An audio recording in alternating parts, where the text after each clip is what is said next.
So, I actually got started with this series a little after the second game came out. And yes, I did come across it and decided to get into it because of watching a few YouTubers out of boredom. And unfortunately, that does mean this series has and always will be YouTuber bait, but it is what it is. That being said, I did grow to enjoy it. I did like the older games for the ghost stories, backstories, and the fact that this is still one of the few series that actually make me not want to play it. Not because it's that scary, but just because it just fills you with a sense of, like, anxiety, because you know what's coming. And it does...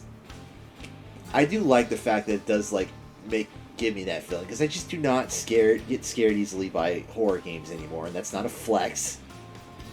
That's just simply because there's always something in the back of my mind saying, you know, it ain't real. So it's kind of hard. It's kind of hard to get to that point, even though I used to get scared by things like Silent Hill. But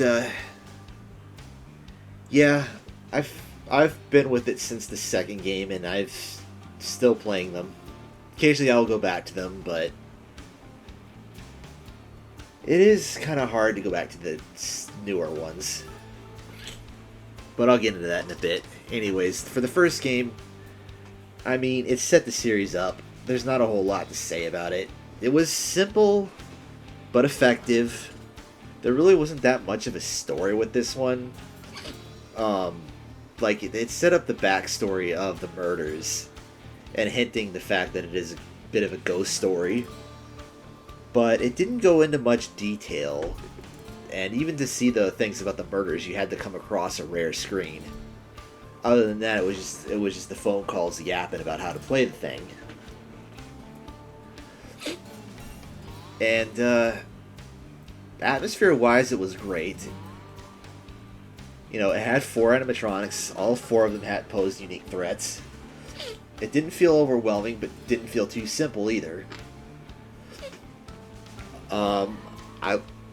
I like the fact that the atmosphere just got oppressively worse over the game. Like in the 4th and 5th night, 2 of them just start tweaking when they're outside of the door. Even when you flash the light and you see Bonnie and Chica outside your doors, even that could be a bit of a jump scare. Really, the only major complaint I have for the first one is Foxy is a bit weak, since you can usually see him coming unless you're just really not paying attention. And even when he does get into your room, the jump scare is pretty weak. Like, he just, like, leans in and screams at you. Like, that's probably the main reason there was this theory going around that Foxy actually wasn't hostile. He was more or less operating as normal, and just the fact that his voice box malfunctioned gave you a heart attack. You're just like, I don't know about that one. I can see why people would think that, but that's clearly just because of the fact that this is a simple game made by someone who is just, like, more or less a last hurrah, and probably didn't expect it to turn into the massive thing it did turn into, much like Final Fantasy. And that's probably why the story in this one was just pretty weak. But still, despite those flaws, it's a great game, it's a classic, and it did set up a series, this series, for success. And there's just, most of the flaws it has are pretty much minor. The second game, some people didn't like it because it throws too much at you, which I kind of get. There's a bit too much going on in the later nights, but I don't think once you get used to it, it's not that big of a deal. I actually kind of like it in that way because there's more stuff to look out for, and there's more stuff that can potentially kill you, so it's harder to get into that pattern like you did in the first one. And even now, going back to it, it is one of the harder ones to replay, which I like. You know, it's not for me. It's not too easy. It's not easy, but it's not too hard. The atmosphere was probably even better than the first one, honestly. With just minor things like the sounds Mangle makes, and having to deal with that stupid puppet really add to it, as well as increase the anxiety factor. The only major complaint I have about this one is the fact that The wizards kind of will fuck you unfairly at times. Because you'll be in the middle of something, and because they don't appear in the vents like the toys do, well, Freddy works more or less the same as the toy one, but the other two just like will be in the vents and they don't appear in the vents. By that I mean the areas you flash your lights to. So they just pop into your room, and you got like 1 second to put the mask on, and if you don't, you're dead.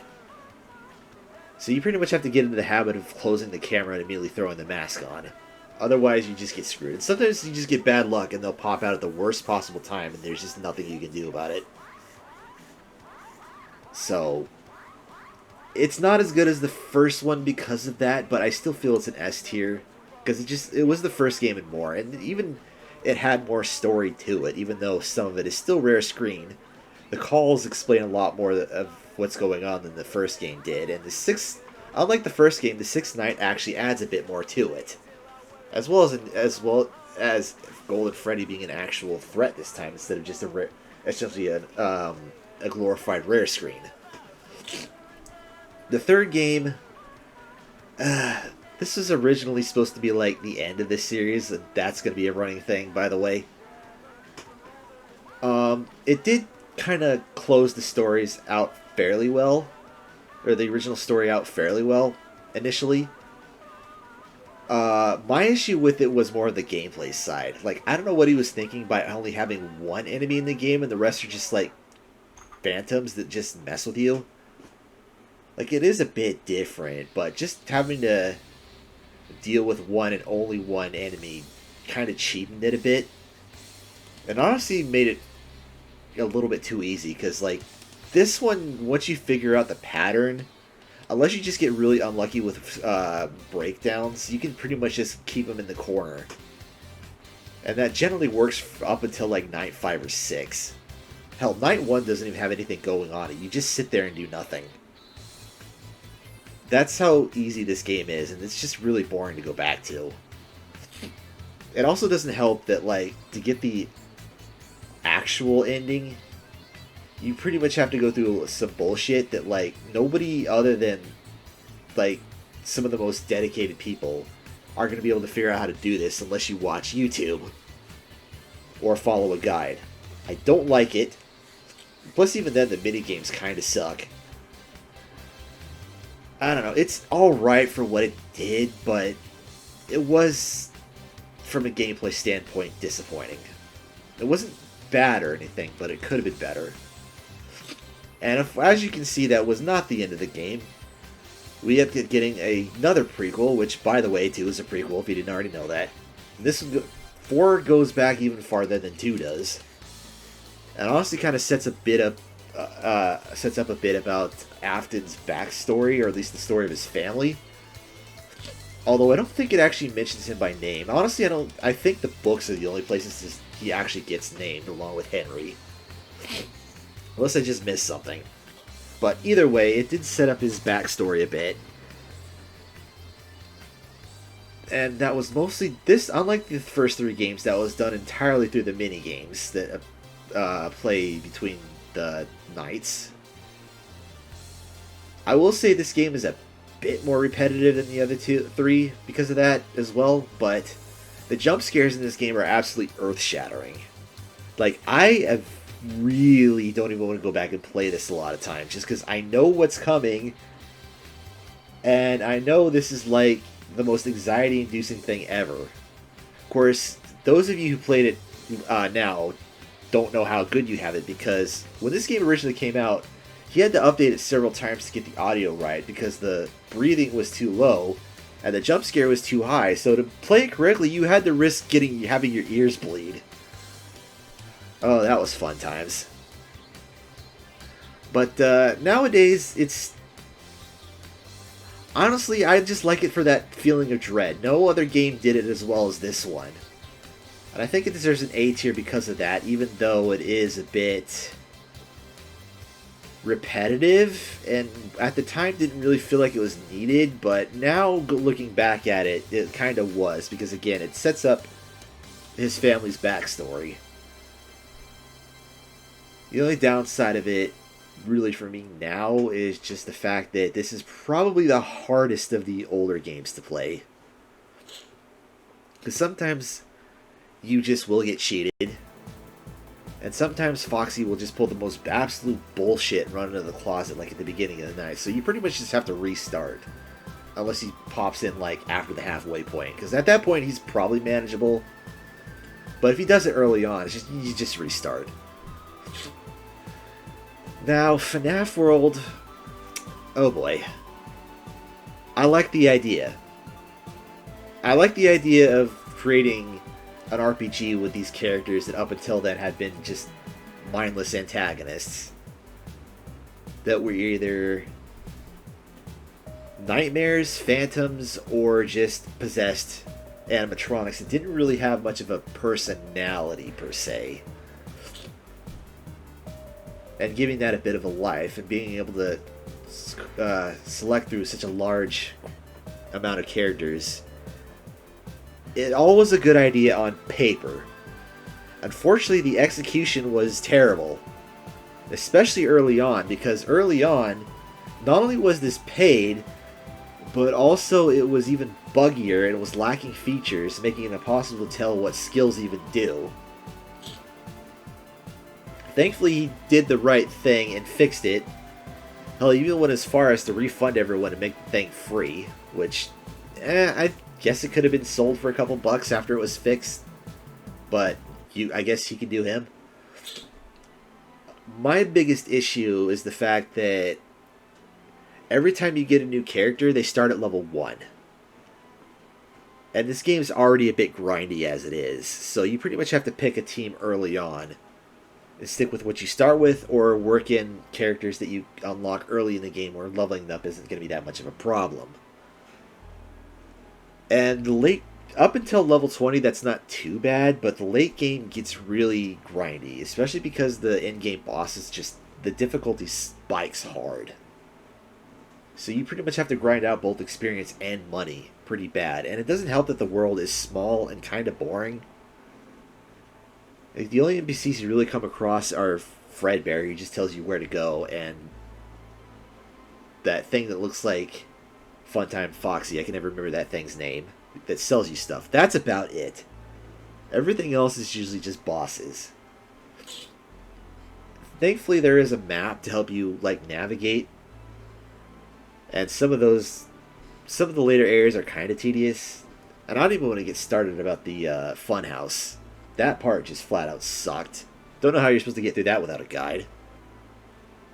So, yeah. Not a good game. I appreciate the attempt, and I like the idea, but it was terribly executed. And honestly, if this was left in the state it launched, I would easily put that in the F tier, but I guess it's improved enough that, and the fact that it's free, I don't necessarily think it belongs there anymore. But I still would not recommend playing that, especially since nothing about it is canon in any way, shape, or form. Sister Location. I did not particularly care for this one. I realized that it was made in the attempt that the games were being criticized for being too repetitive.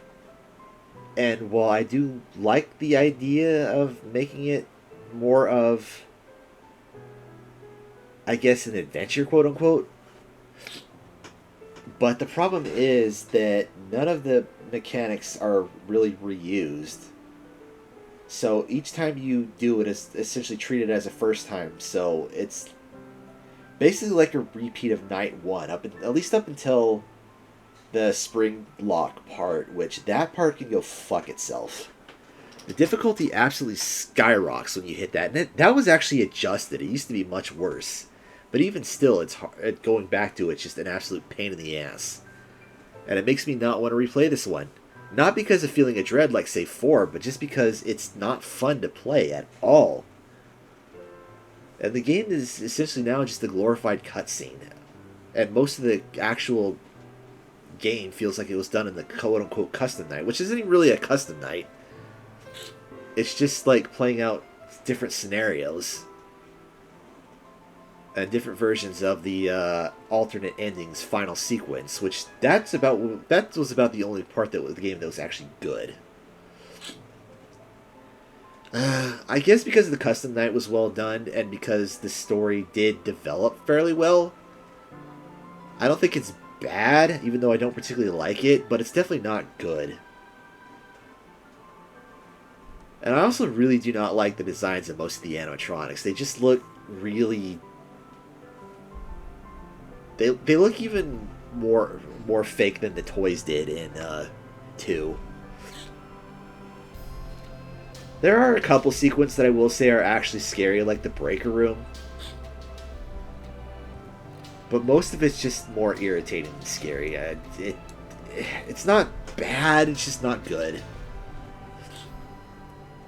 Thankfully, the series does come to an actual close with Pizzeria Simulator, which was...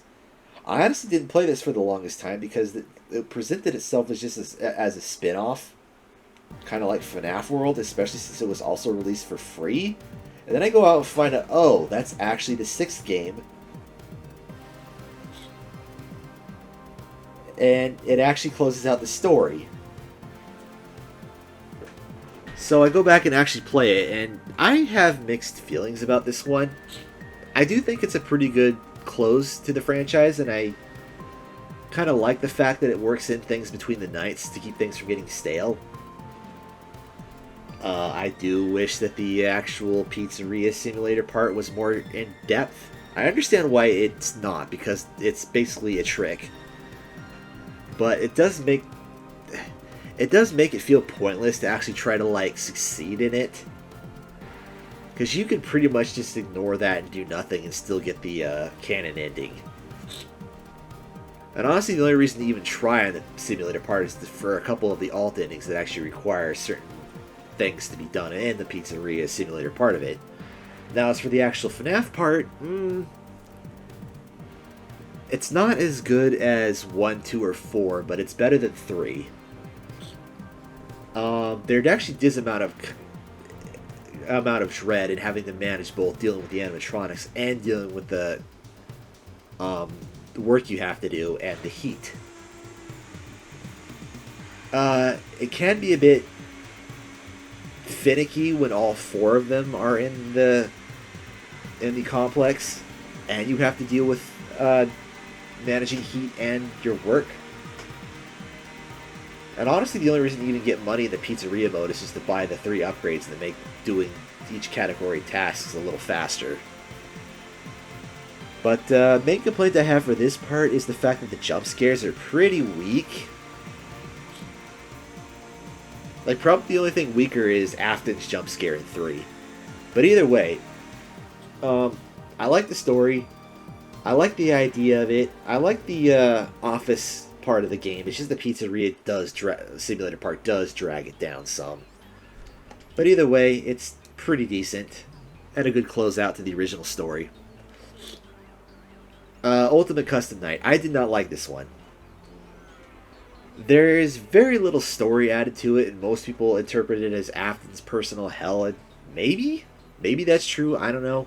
I don't think we're ever going to get an actual answer on whether or not A, this is canon, and B, that's actually what's going on. But this was mostly made, I think, for people who like the custom nights and playing those on like the max difficulty, which I do not.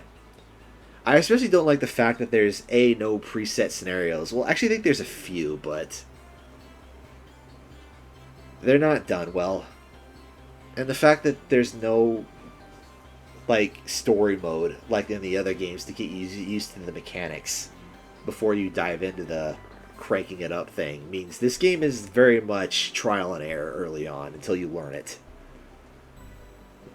I know a lot of people liked it because of that and because there's so many different animatronics you could throw in, but just the fact that there isn't much explanation to it and it's very much trial and error, combined with the fact that a lot of the mechanics just aren't done well. It's not for me, I will admit, and that's why I'm putting it low, but I just don't care for it at all. Now, Help Wanted. Now we go to what is often described as a soft reboot of the series, and I guess because at this point it ditches the ghost story and goes for more of a story about AI which is both a plus and a minus. I actually like stories like that, especially when they don't go to the for the cheap default of, oh, it's just leading into machine revolt and becoming the Terminator or iRobot or whatever. This has a lot more like the more moral. It does have some moral dilemma, but it also has a lot of just what can happen when the AI is not programmed well or something hacks them. Well, Help Wanted doesn't go that far into these themes, since it is half of it is essentially remaking the first three games in bits and pieces of 4 and sister location. Which, by the way, I think is the best part of that game. The remakes are all of 1 through 3 are very solid. The only issue I have with the remake side of it is they don't include the custom nights or day 6. Which isn't that big a deal for the first game. For 2 and 3, there's additional story that gets cut out if you haven't played those games previously. So this doesn't replace those old games. It's more of a love letter to them than replacing them, for better or worse. And I will say that some of the changes to the gameplay kind of do help for the most part, at least for 1 and 3. 2 is kind of hindered by the fact that the Wizards outside of Foxy aren't a thing, except for the unlockable, I guess, sort of replacement for Night 6. But it does give the toys a bit more, I guess, screen time than the original version did. I also don't like the fact that they kind of neutered Mangle a bit. Especially the fact that the sound that plays when she's nearby, or he, I don't know. There's still not really a canon answer of whether or not Mangle or Funtime Foxy is a he or a she, but it's whatever, I guess.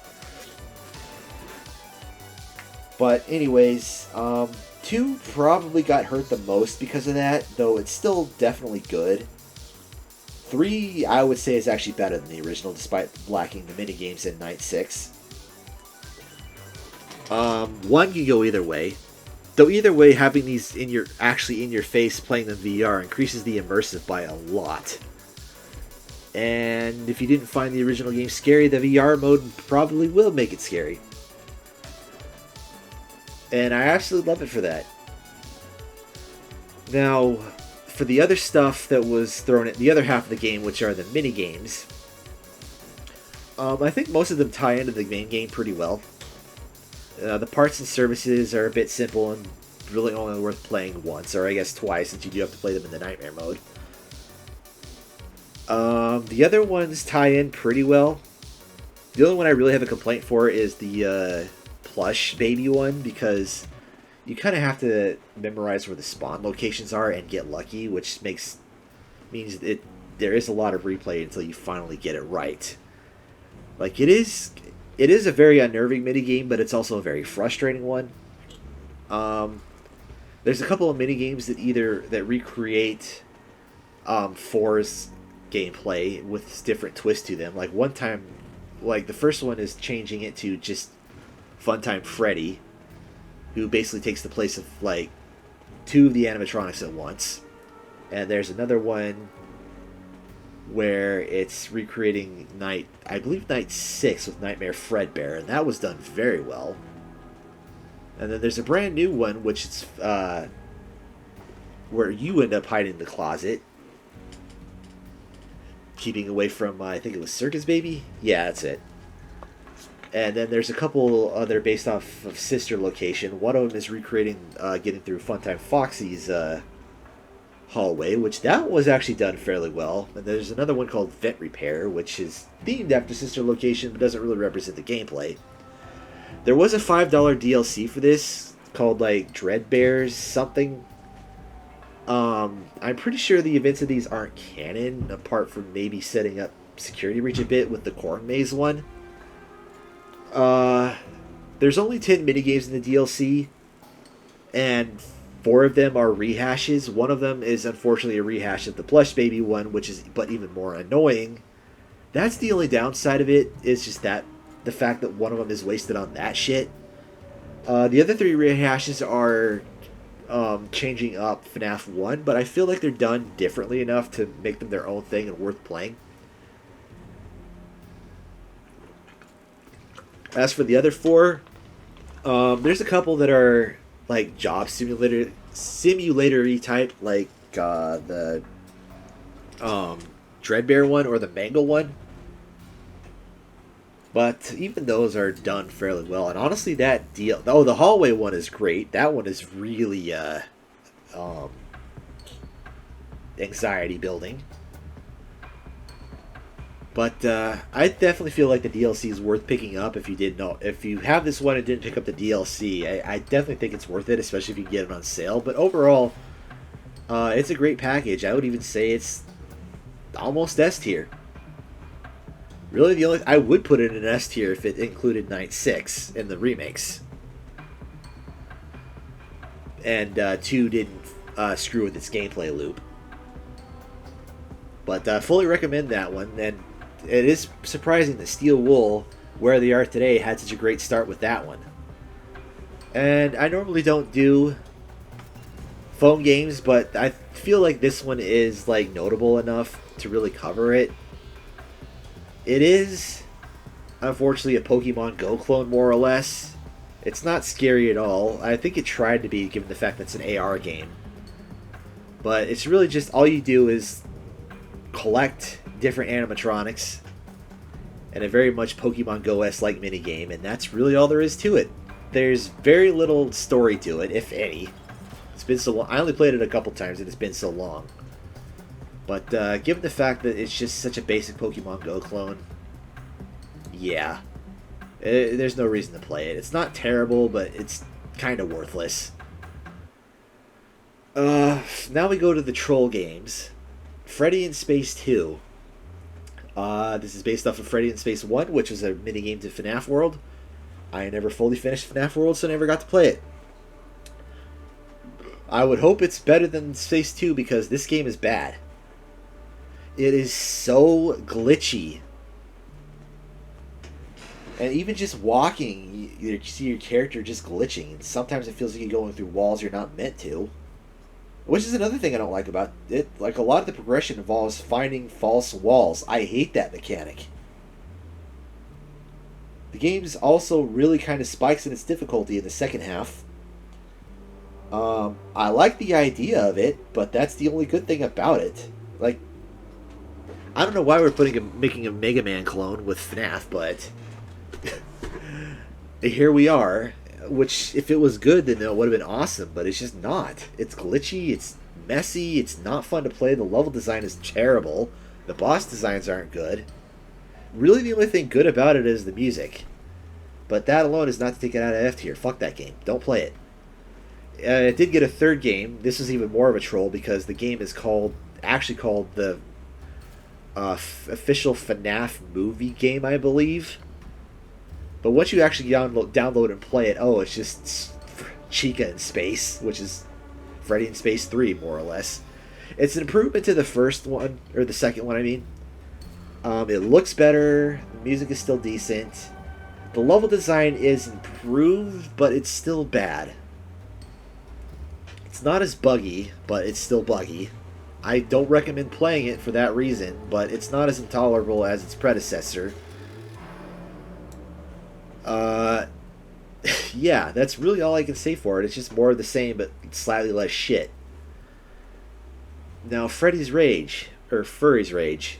I think this is supposed to be like a Streets of Rage clone, but a lot simpler. There's only like 4 or 5 stages, most of which are pretty short. The game is challenging, but it's not too difficult. I really don't have a lot to compare it to because I don't play a lot of beat-em-ups.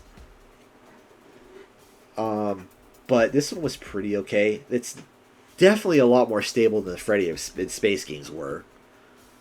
Of the quote-unquote troll spin-offs, I think this one was the best. Mainly because this is the only one I was actually able to finish without having to deal with, like, game-breaking bugs. Or just being very poorly balanced. I really wish there were more enemy types and there were, like, alternative weapons to pick up. But just for a simple beat-em-up, it's pretty okay. There's not really any reason to play it since it doesn't have much of a story and it doesn't set up Security Breach at all, but if you want it, it's there. Now, speaking of security breach, this one was pretty divisive. Especially when it first launched, because man was that launch buggy. And this is after it had gotten delayed a few times, and honestly it should have been delayed again, because not only is it buggy, but it reeks of being unfinished, because all but like 2 of the endings are through comic book styles, where the others are animated. And it's very jarring when that happens. Although Ruin actually I think does try to set those up as being, oh hey, these endings are non-canon because Gregory drew them. It's like, sure. I doubt you planned it to be that way, but nice cop-out, I guess. I really wish they had delayed it again so the unfinished content could have been finished and the game would have been less buggy. Because there is a lot to like in it.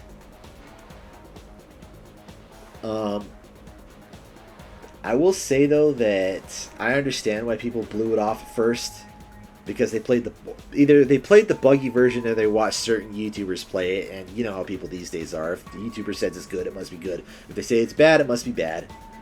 Fuck them YouTubers, especially Markiplier, because the game really isn't bad. I'm not going to say it's great, but they have patched it enough to be that it's stable. I have had it crash a couple of times in jump scares, although I should probably note that I'm playing the PS5 version, not the PC version, because for whatever reason the console version is half the it's half the hard drive space required that the PC version is. And not only that, it's a bit more stable performance-wise. So if you're going to play this, I would recommend the next-gen console versions over the PC. I've heard the Switch version is interesting in the fact that the performance is not particularly good, though it's not terrible. I mean, obviously it looks a bit worse, but a lot of people say the lighting is better. But they fixed a lot of the glitches that are present in some of the glitches that are present in the console and PC version, but it comes with a unique set of new glitches. So if you're going to play the Switch version, I would look that one up. But even that one's probably better than the PC version. Unless there are mods out there that fix the issues and maybe work in some of the unfinished content back into it. I like the storytelling, even though the story is unfinished, because Gregory I do not think was originally meant to be a child. He acts more like an adult. He's kind of an asshole through the whole game. Like, I get why he'd be like pissed off at the other 3 for chasing him, but like, man, does he take that like too far. And I do wish the other 3 animatronics had been fleshed out a bit more. Like, they really looks like they felt like they put all their eggs into Roxy and Freddy. It left kind of screwed off the other 2. Especially when Ruin came out, because man, did everyone but Roxy get shafted.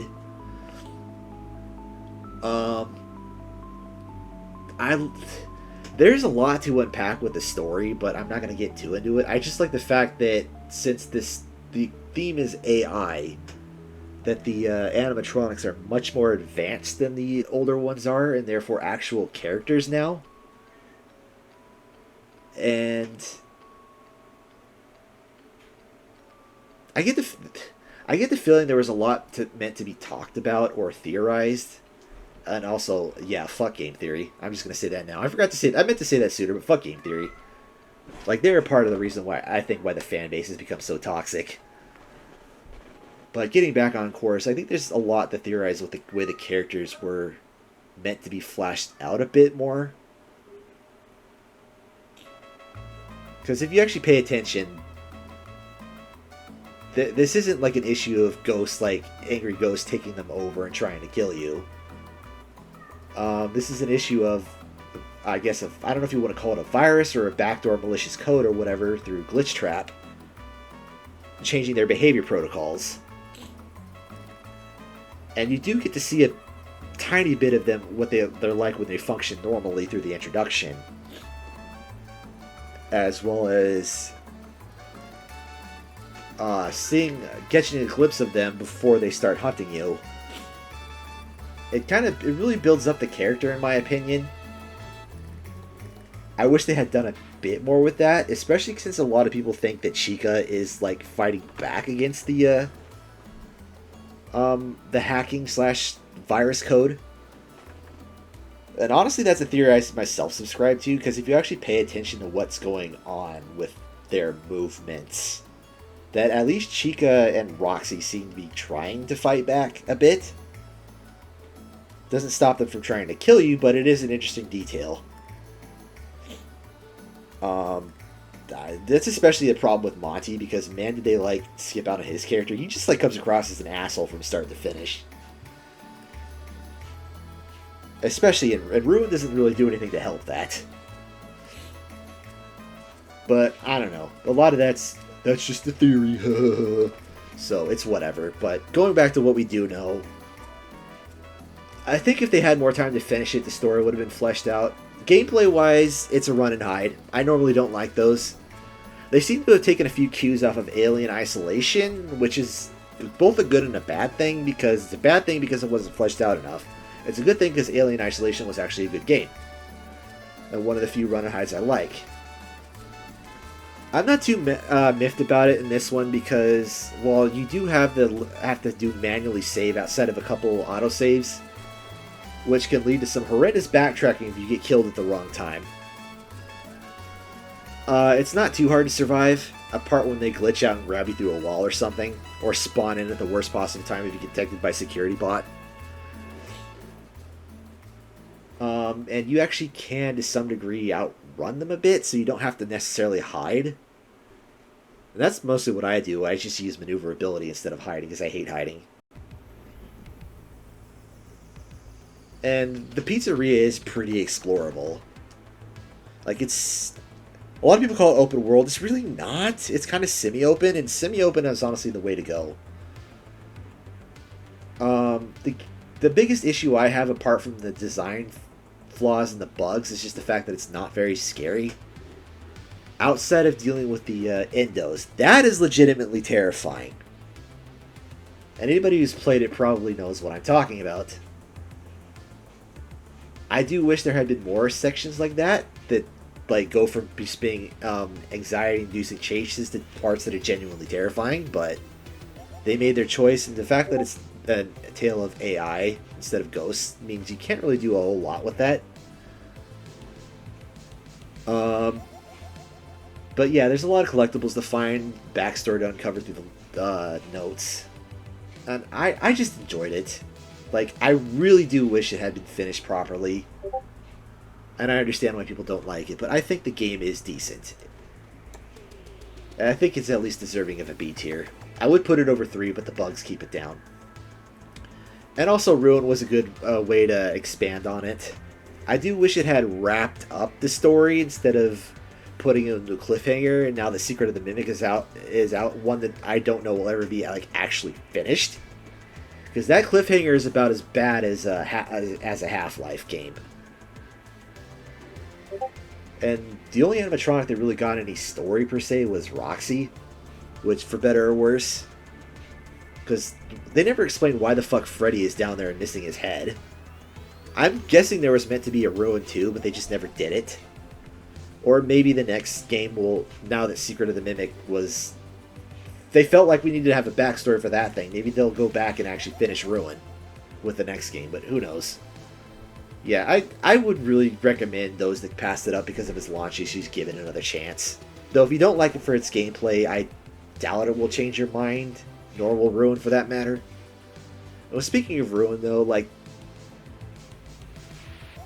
it's definitely got a more oppressive atmosphere, and that's probably to its advantage, but the problem I have with that game is it's more walking simulator-y than the main game was. You're only in danger in very specific situations unless you're dumb enough to let Glitch Trap summon something in to get you. Or the entity, whatever the hell it is. So, that set up a bad precedent, which carried over to the Secret of the Mimic, and boy do I have some things about that one, but we're not going to go there yet. But yeah, overall it's a decent game. Who the fuck's pinging me? How Help 1 and 2. I was disappointed with this one because I really liked Help 1 and 1. What made Help 1 and 1 good was half the game was remakes of older games, and they could have fully remade Sister Location and at least the office parts of Pizzeria Simulator. They didn't do that. Instead, we got it's just a minigame compilation where half the minigames are like job simulator-esque like type games, like the elevator or the merry-go-round repair. And a lot of the other ones are just really pointless things that don't really mix in with the story or the gameplay well, like they did in the first one. Like, who the hell actually wanted arts and crafts? Like, really? Answer me that. Who wanted that shit? I didn't. And some of the minigames just aren't even worth replaying once you've beaten them once. The only ones that are really stand out are the drink mixer ones, because that's basically like a new Fnaf game, the styles of the classics, and honestly probably the highlight of Help 1 and 2. I do like the drink mixer part. There's more sequences from Sister Location that were also thrown in. These, for the most part, were done well. It doesn't fully recreate it, but it does recreate the Blora escape as well as the custom night parts. And there's a couple of them that barely even feel like minigames. I get the feeling that most of the reason this got praise is because there's a bit of extra lore that's added to that sets up Ruin. Not as much as there could have been, but it is what it is. But I get the feeling half the reason people like this one is because of the makeup minigame that involves a certain animatronic doing certain things and getting rather close to her face. And we're going to leave it at that. That was kind of furry bait. And I get the reason that's why people on Steam seem to really like this one. I found it disappointing, but it's alright. It's okay. Maybe I should have, looking back on it, I should have been a bit kinder to it when I reviewed it on Steam, but at the time I was just too disappointed to really give it that second chance. And when I replayed it fairly recently, and I don't think it's as bad as I first thought it was, but it's still just okay at best, and really shows that Steel Wool is slipping. And honestly, especially after Seeker the Mimic, I don't think they should be in charge of the franchise anymore. Like, they had a good start with Help 1, and I think Security Breach, they really did want to make a good game, but like, after that, it's just been feeling like it's being phoned in. Into the Pit. This one surprised me. This one was actually really good. This was done by an indie studio. I think this one was actually based off of a book by the same name, which I think, unless I'm misinterpreting something, you really have to read it to understand certain story beats, like why the hell Springtrap can fool people into thinking it's a human, or why the hell there's a traveling ball pit in the place, or why the hell Springtrap acts like a dad during the day, which is kind of weird. But it is another run and hide game, and I think this one was like trying to be like Clock Tower, which is a game that I didn't particularly like, but I do like this one. It's short enough that it doesn't overstay its welcome, but it's also a short game, so yeah. The story is told pretty well, and Oswald is much more of a believable kid character than Gregory was, which, by the way, speaking of that, I will say they did a much better job of Rowan's storytelling than Security Breaches, going back to that. And Cassie is actually a freaking believable character that you can actually relate to, unlike Gregory, who's just an asshole through the whole thing. But going back to Into the Pit, the atmosphere is pretty oppressive. I like that. The sprite work is really well done. It's a good-looking game. Audio is done pretty well. I don't like the fact that it's kind of taking cues from FNAF 3 and the fact that there's only one animatronic that's actually a danger and the others are just there to get in the way. But this is FNAF 3 done right. And honestly, if this FNAF 3 was like this one, I would have been much kinder to it. I do wish that the hiding sequences didn't have minigames accompanying them, but they're pretty basic. You can just quick time events, and they're very forgiving, so very rarely will you get screwed by failing. The chasing is also pretty fair because he doesn't really outrun you. So as long as you don't corner yourself, in which case that's your own fault, it does give you plenty of opportunities to get away if you get spotted. I do wish the other three animatronics had a bit more of a presence and Foxy wasn't completely absent, though I get the feeling that one of the bad endings basically suggests that... Well, I'll leave that to your figuring out. Yeah, this game is really quite good. And,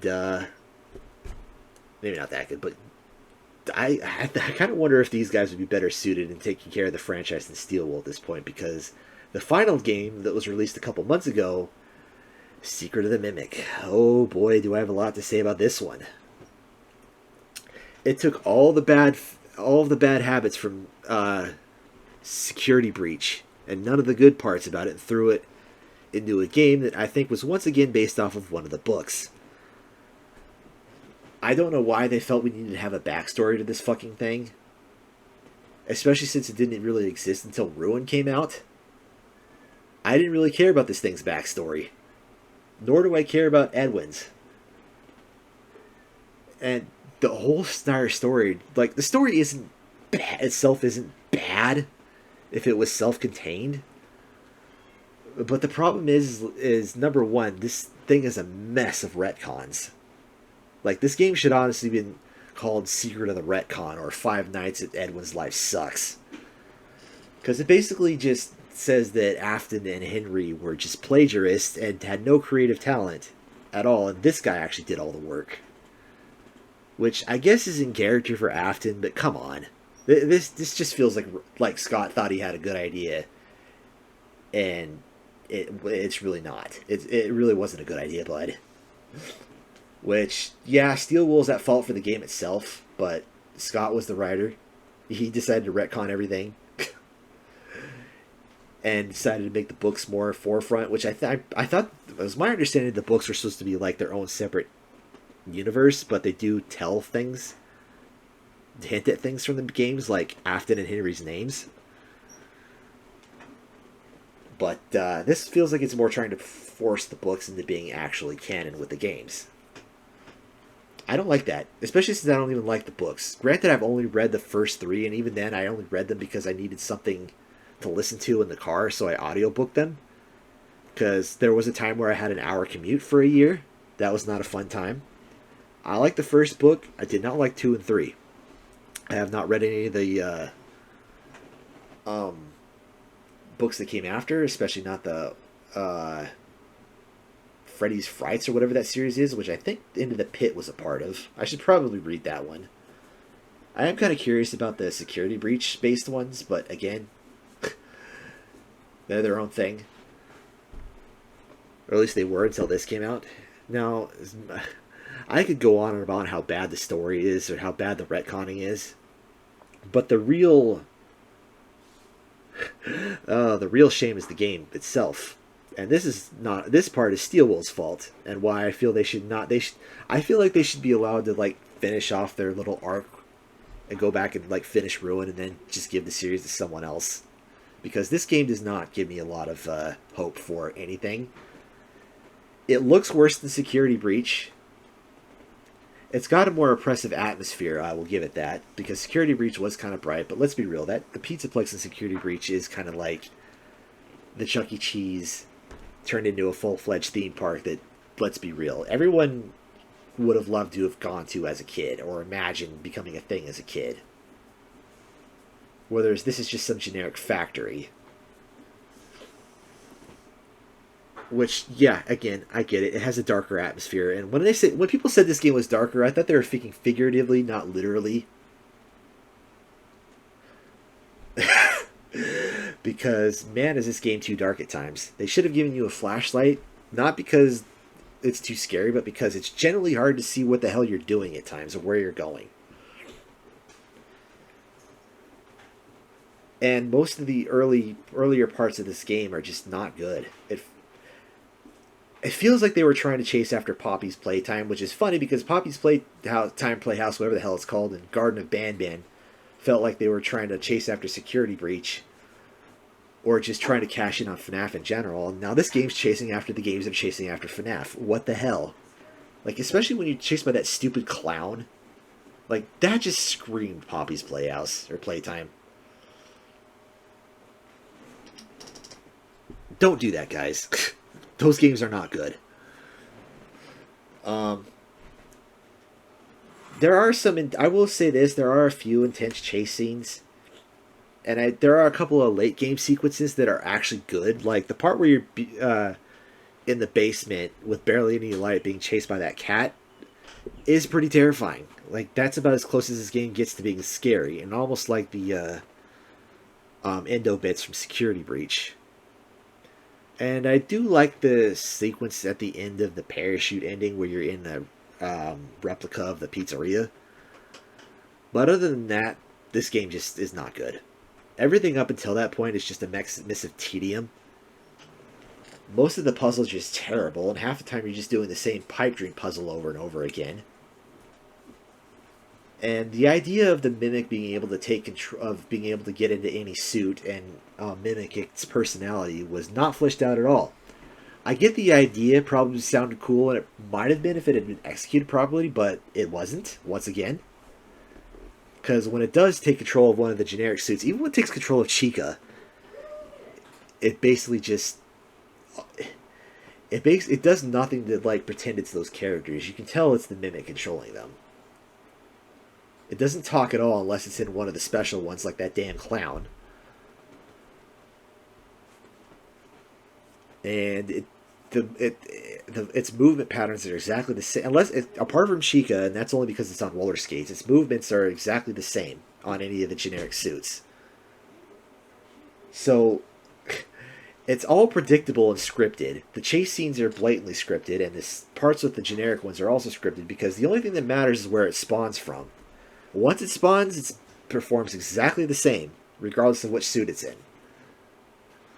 And it's not hard to deal with most of the time. The only time it's really hard is when you're in really tight spaces and have very little places to go to. Like when you're dealing with Chica in the office. Other than that, you just hide in the locker. You have to hide. This fucker will outrun you. It's not like Security Breach where you can completely juke it.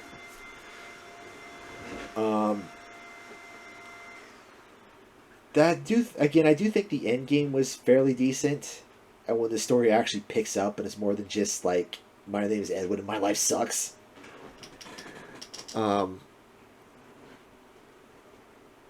This thing is supposed to set up the backstory of the Mimic, but it doesn't even go into why the hell the Mimic is sealed up under the pizzeria in ruin. Not to mention this thing acts a lot different than it did. Because it just... You see bits of it in some of the, like, files and movie clips you find of it acting like a mimic, but most of the time it does not mimic speech. Hell, the Mark I, which tricks you into being there in the first place, is more like a mimic than the Mark II.